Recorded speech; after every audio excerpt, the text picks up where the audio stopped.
ZEE5 ಇರುವಾಗ ನೀವು ನಿಮ್ಮ ನೆಚ್ಚಿನ ಶೋಗಳನ್ನ ಎಂದಿಗೂ ಮಿಸ್ ಮಾಡಿಕೊಳ್ಳುವುದಿಲ್ಲ. ಅದು ಸಂಪೂರ್ಣ ಉಚಿತವಾಗಿ. ಊರಲ್ಲಿ ಮತ್ತೆ ಪುಷ್ಕರಣಿ ಉತ್ಸವ ನಡೆಯುವವರೆಗೂ ಅಲ್ಲಿಗೆ ಮೊಮ್ಮಗು ಬರಬಾರ್ದು ಅಂತ ನಮ್ಮ ಪುರೋಹಿತರು ಹೇಳಿದ್ದು ನಿಮಗೆ ಗೊತ್ತೇ ಇದೆ. ಆದರೆ ಏನು ಮಾಡೋದು, ಇಷ್ಟು ವರ್ಷ ಪುಷ್ಕರಣಿ ಉತ್ಸವಕ್ಕೆ ಮುಹೂರ್ತ ಕೂಡಿ ಬರಲಿಲ್ಲ. ಆದರೆ ಈಗ ಮುಹೂರ್ತ ಕೂಡಿ ಬಂದಿದೆ. ನಿಂತು ಹೋಗಿ ಜಾತ್ರೆ ಮತ್ತೆ ನಡೆಯುವಂಥ ಕಾಲ ಬಂದಿದೆ.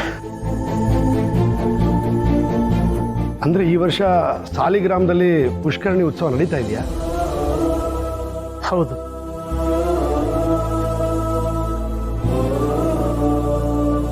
ಈ ಉತ್ಸವ ಅಂದರೆ ಇಡೀ ಊರಿಗೆ ಒಂದು ಕಡೆ ದೊಡ್ಡ ಮನೆ ಪ್ರತಿಷ್ಠೆ.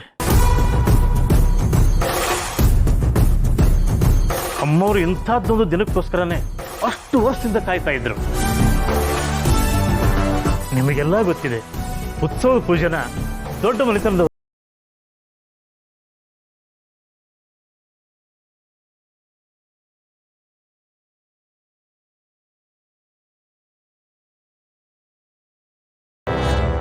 ಈಗ ವಂಶಕ್ಕಿರೋ ಒಂದೇ ಒಂದು ಕುಡಿ ಅಂದ್ರೆ ಅದು ಶ್ರಾವಣಿ.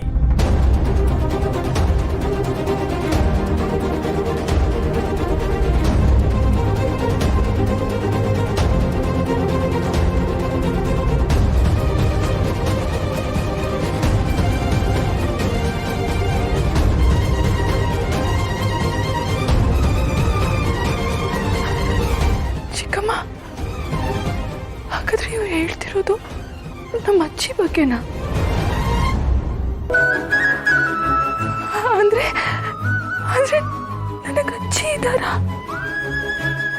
ಇವ್ರು ಹೇಳ್ತಿರೋದು ನಮ್ಮ ಅಜ್ಜಿ ಬಗ್ಗೆನಾ? ನಾನು ಅವ್ರ ಮೊಮ್ಮಗಳ? ಈಗ ನಮ್ಮಿಂದ ಏನಾಗಬೇಕು ಅಂತ ಅತ್ತೆಯವರು ಹೇಳ್ತಿದ್ದಾರೆ. ನೀವು ಕುಟುಂಬ ಸಮೇತರಾಗಿ ಶ್ರಾವಣಿಯಲ್ಲಿ ಕರ್ಕೊಂಡು ಸಾಲಿಗ್ರಾಮ ಬರಬೇಕು.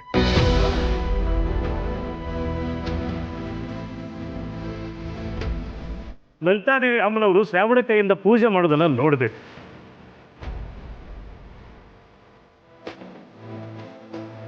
ಅದಕ್ಕೋಸ್ಕರ ಅವರೇ ಖುದ್ದಾಗಿ ನನ್ನ ಹತ್ರ ಹೇಳಿ ತಿಳಿಸಿದ್ದಾರೆ. ನಾವೆಲ್ಲರೂ ಖಂಡಿತ ಬರ್ತೀವಿ. ಅತ್ತೆನೇ ಖುದ್ದಾಗಿ ಹೇಳಿ ಕಳಿಸಿದ್ದಾರೆ ಅಂದರೆ ಅವ್ರ ಮಾತು ಮೀರಕ್ಕಾಗತ್ತಾ? ಸಂತೋಷ. ಆದರೆ ಇನ್ನೊಂದು ವಿಷಯ, ಪದ್ಮನಾಭ ಅಂದ್ರೆ ಪದ್ದು ಇದೇ ಊರಲ್ಲಿ ಇದಾನಲ್ಲ?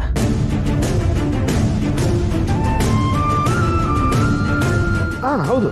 ಅಮ್ಮವರು ಪದ್ದು ಕುಟುಂಬದವರನ್ನು ಉತ್ಸವಕ್ಕೆ ಮರೀದೇ ಕರ್ಕೊಂಡ್ಬರ್ಬೇಕು ಅಂತ ಹೇಳಿದ್ದಾರೆ. ಆಗಲಿ, ಖಂಡಿತ ಕರ್ಕೊಂಬರ್ತೀನಿ. ಅಮ್ಮವ್ರು ಕರೆದಿದ್ದಾರೆ ಅಂತ ಪದ್ದುಗೆ ಹೇಳಿ ನೀವೇ ಅವ್ರನ್ನ ಕರ್ಕೊಂಬನ್ನಿ. ಸರಿ. ಅಂದಾಗೆ ಶ್ರಾವಣಿ